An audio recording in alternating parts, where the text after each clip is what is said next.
Down at the White House, it appears that they're kicking off the Christmas season in a very festive way by handing out some early gifts. And I would imagine if you do just a little bit of digging, over the weekend, I'm sure that they were ringing in the season, especially, if you've seen that Kamala video. But we know that the Bidens and, the Harrises might not necessarily be on the best of speaking terms. But irrespective of that situation, we got to focus on the Bidens here for a second, because some of the big news, at least in the first half of Monday, there was something that came along that ended up usurping this story when it comes to priority. Gee, sure is funny to see this story disappear and to see the hyperbole machine kick into overdrive to prioritize another story. But the Hunter Biden pardon, I gotta be completely honest, not exactly something that I didn't think was gonna happen. Would have thought that it might have been a little bit later in the term because, outgoing presidents, Trump did it, Obama did it, definitely, 1000%.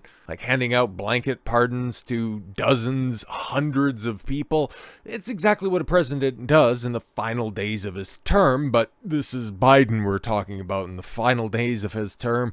It could be any day now, so the idea that he pardons his son right now ahead of Christmas, I guess it's kind of, a weight off of the shoulders for the Biden family. But also, with a couple of important dates on the horizon, it does make a lot of sense. And let's be completely honest here. I would imagine that this is one of the arrows that the Democrat Party kind of wanted to take out of the quiver of Trump in his first couple of days, because you would have to think, okay, even though I know he didn't campaign on it, and I know that he used the laptop from hell for a multitude of different sound bites, as a show of goodwill, Trump definitely would have pardoned Hunter. That's just one of those traditions, and that's just one of those things that old-minded Trump would definitely do. Not something that it's interesting, right? Am I all that concerned about some of the stuff that's on there?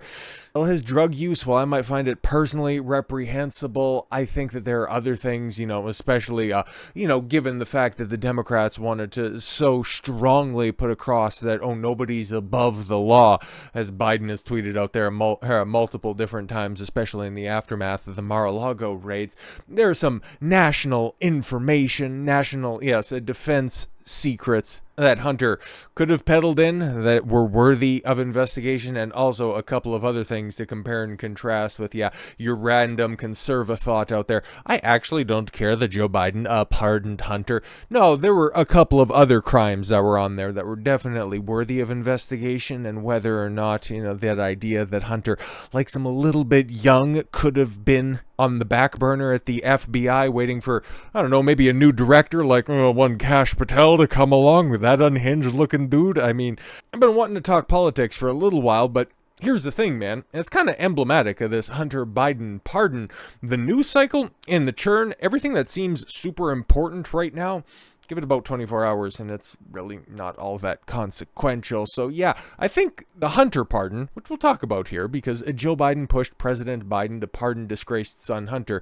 You could also extrapolate that to be, Joe Biden pushes President Biden to do insert anything he's done over the past 4 years, because she, and along with a bunch of other shadowy figures, have been running this administration. Okay, it'll be nice to finally return to normal and have the adults back in the room, at least the ones that have control over their own faculties. But First Lady Jill Biden may have convinced President Biden to pardon his disgraced son, Hunter Biden, according to a report.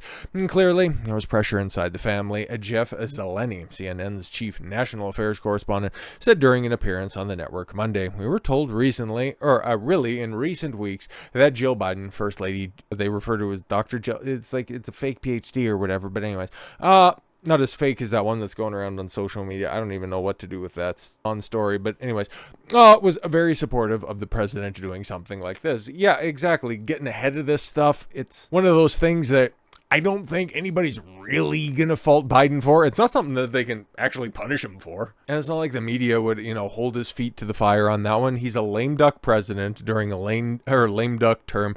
It's about the most on-brand thing that he could do, if we're being completely honest. Zeleny, it's CNN, Zelensky sympathy, all that stuff. Anyways, claims a Biden 82 was not sure about the pardon, suggesting the 73-year-old First Lady's push may have been the deciding factor. Yeah, of course I support the pardon of my son, Jill Biden said to reporters at the White House on Monday. Jill is widely regarded as one of the most influential first ladies in the last 100 years. Really? I wonder why. Right up there with Eleanor Roosevelt during Frankie's 4th term, right?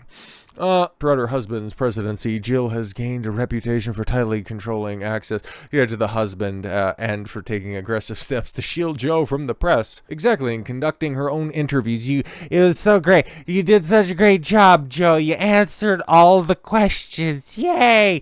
Despite being the reported driving influence in Biden's decision to pardon Hunter, Jill has had a difficult relationship with her embattled stepson, Hunter, 54, referred to his stepmother as an entitled and a vindictive moron. Wow, are we talking about Hunter Biden or John McCain? In text messages discovered on his infamous laptop, which, now gets left in the Quantico archives for interested parties to gleam over in 50 years when, I don't know, President Barron Trump is there and he can go ahead and declassify any of the information on the infamous laptop from hell. But yes, if this was a fair and honest press, there would be more probing questions of this, but instead, this story gets left to lesser minds to opine on, like Whoopi Goldberg says that Hunter Biden did is okay because he was addicted to drugs, unlike Trump, who is not a drug addict. Oh, and they're trying to compare and contrast how it's all right if Joe pardons Hunter, but if Trump was to pardon anybody in his family for reasons,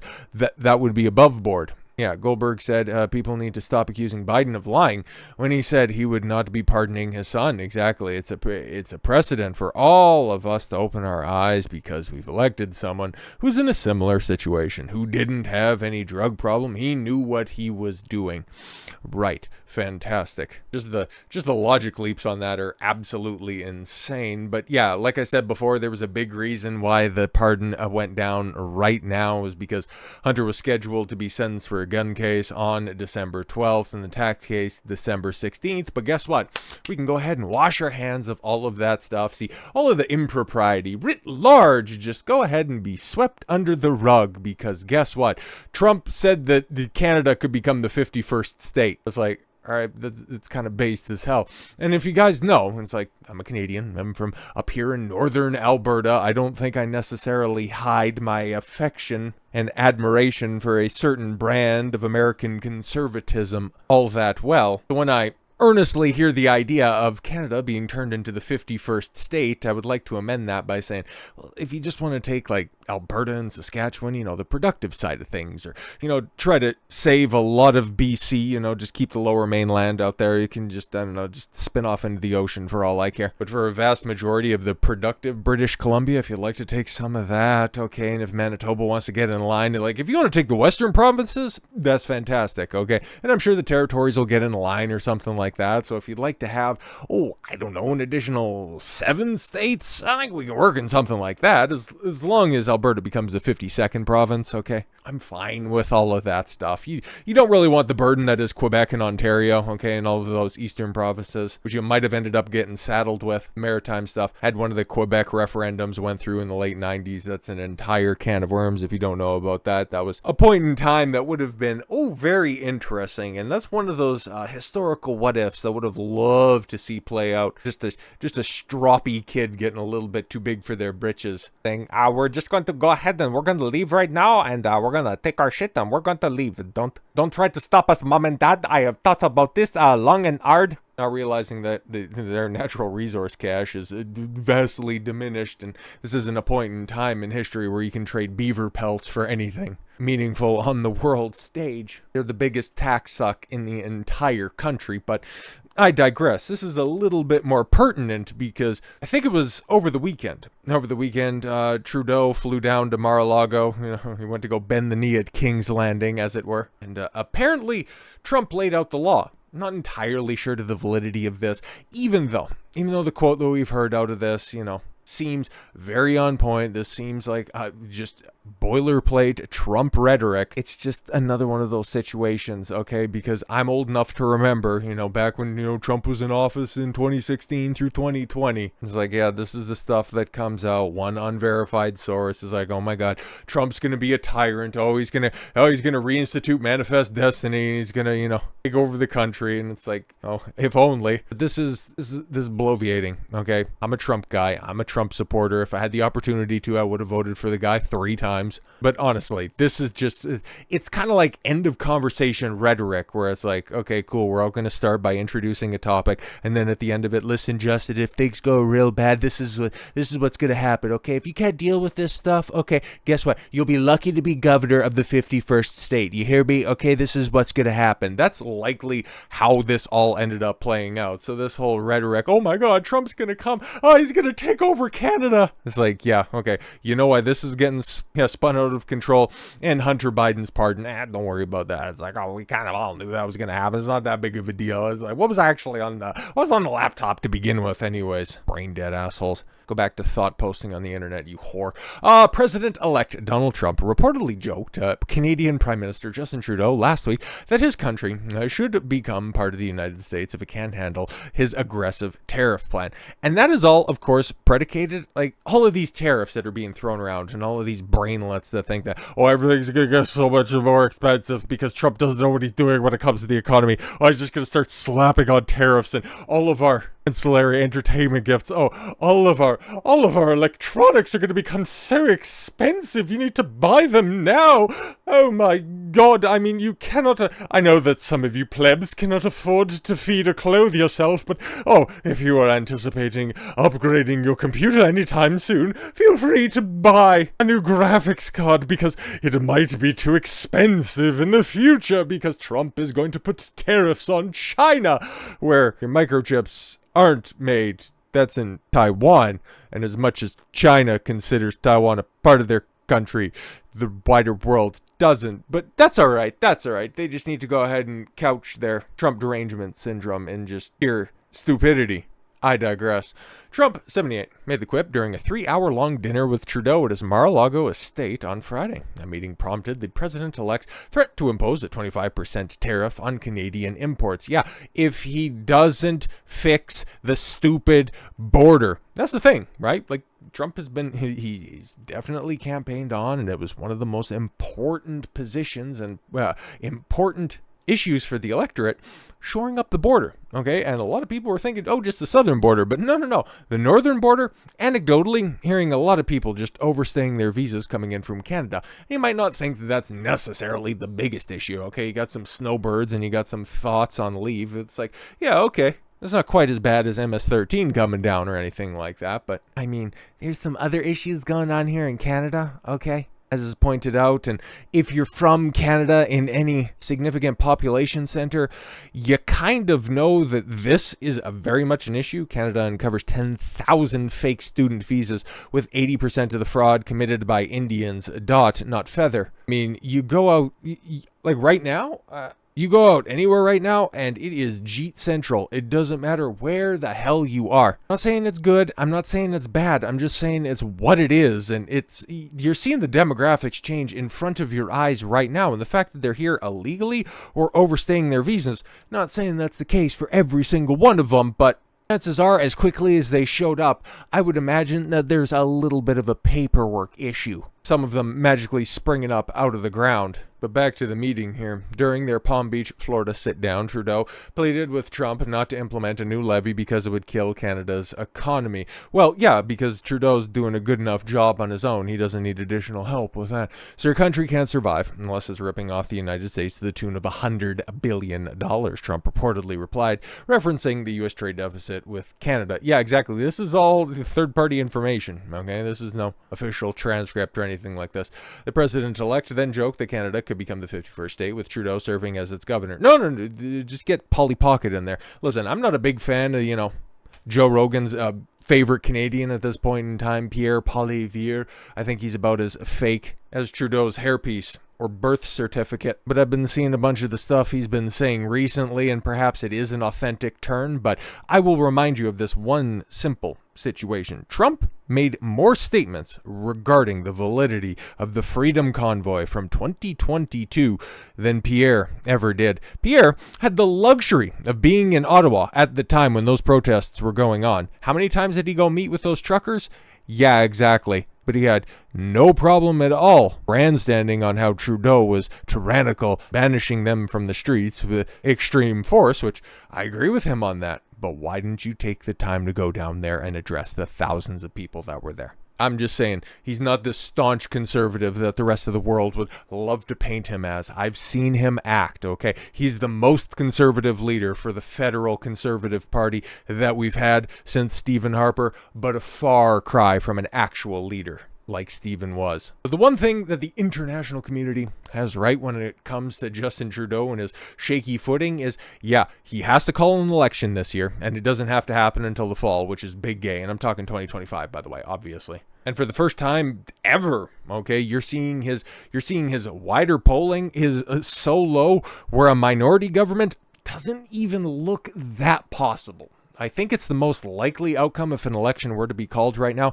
meaning that, like some polling, the Canadian polling is a little bit more accurate than the American equivalent, but still, yeah, it does tend to lean quite a bit to the left, but not as much, meaning that who knows how it would ultimately end up. And as Toronto and all of the Gibbs-me cities and population centers are still firmly in the can for either the NDP or for the Liberals, it's very likely that we still end up in a very similar situation, right? Because Justin called that snap election in 2021, and what did it end up doing for him? I think he picked up, 2 seats? Like, it was shuffling the deck chairs on the Titanic. It was a monumental waste of money and a vanity project in order to get him, I don't know, a stronger alliance with the NDP that was already going to shine his shoes for him. Like, what are we doing out here? But now you can tell he's, I guess, a little bit more skeptical of a re-election, knowing that people are kind of seeing through his tricks, kind of understanding that, yeah, without relying so heavily on the United States taking advantage of free trade, he's kneecapping the economy. The carbon tax is absolutely killing production in Alberta, something that our based premier, the equivalent of an actual governor, and if Alberta was to become the 52nd state, would make an excellent Alberta governor, okay, if we want to do that. But anyways, the incoming U.S., her statement about all of this nonsense going on recently with Trudeau and him trying to obviously buy votes, but the incoming U.S. real president, Donald Trump, whatever, his Twitter handle, administration has valid concerns related to illegal activities at our shared border, which is what all of these tariff concerns are all about.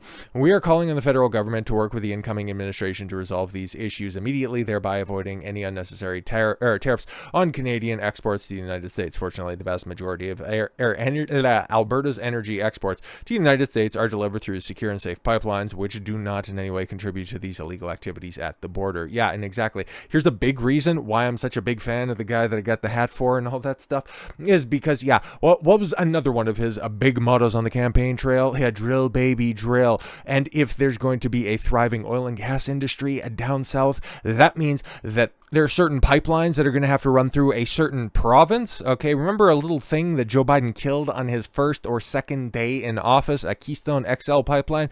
Oh yeah, right. That's going to mean a lot of work, a lot of production, and a lot of jobs on both sides of the border there. If Trump is looking to extract resources from Alaska and bring it down to the continental 48. As the largest exporter of oil and gas to the United States, we look forward to working with the new administration to strengthen energy security for both the United States and Canada. And yeah, as much as Trump wants to tout that there is limitless resources right under the ground, Alberta is sitting in as good, if not of a better situation. Okay, so this is why I've seen all through that bullshit of everybody, kvetching about, oh, what about fracking? I seen the one video that was online of somebody setting their tap water on fire. Where it's like, holy shit, if you're actually going by that propaganda to inform your economic choices, just pause your 24/7 loop of an inconvenient truth and understand that the greater world has been drilling and fracking and extracting oil sands for 20-30 years at this point in time, and they've had absolutely no problem with any of that stuff. It is safer, more efficient, and the best thing for your economy that you could possibly do. But instead of taking the sensible approach that could go ahead and, benefit his entire country and therefore strengthen relations with the greater world, Justin Trudeau is deciding, instead of doing that type of stuff, we could just go out there and buy votes before an election, okay? Just try to, quote unquote, ease a different working class families by offering what is it, a 2 month GST, quote unquote, vacation, getting rid of the goods and services tax, the 5%, which was originally 7. Stephen Harper brought it down to 5, even though stupid Brian Mulroney instituted it. What was it, back in 1990? That asshole piece of shit.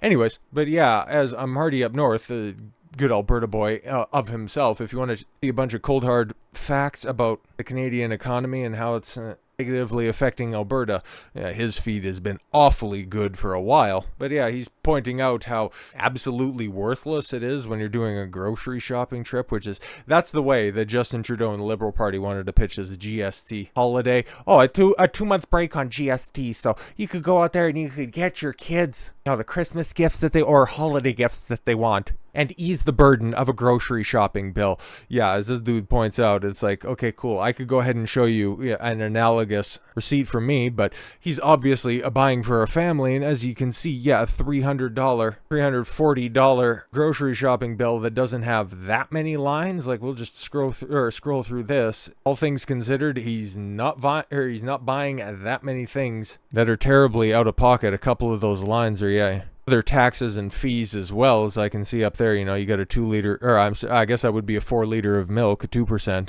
Or you got the recycling fee and the deposit, because the environment, I guess. But yeah, what does he end up saving at the end of the day? Oh, $3.85. Oh, fantastic. Fantastic. You guys can too save 1% on your bill, on your grocery bill. Justin, you're doing us such a great service by suspending the GST. Not indefinitely, for 2 months, and then when April rolls around, he's just going to hand out $250 for any household making less than $150,000 a year. Now, as you see, okay, that dude's grocery shopping. Okay, Marty's grocery shopping bill was $90 greater than the $250 that is also supposed to help ease the rising costs of goods and services. But yeah, the rebate is going to an estimated 18.7 million people, meaning that, just overnight you decided to create an additional $4.675 billion worth of debt. Why? On top of another round of Gibbs rebates, for businesses 10 employees, $4,000. Rebates for companies with 499 employees, 294,000, another $8 billion. They're just buying votes right now because Trudeau knows that he might have to deal with Trump to shore up the border so he doesn't completely tank the economy. But he also understands that he won't have to be dealing with Trump for a very long time. And god damn it, man, for the first time since 2015, there actually looks like there's promise left in Canada. Now that we might have some people that are up to the task of making Canada and Alberta great again. So with all that said, thank you all very much for the gift of your time. I've been Don Consuelo. I want you to follow your gut and get after it. Take care, everyone.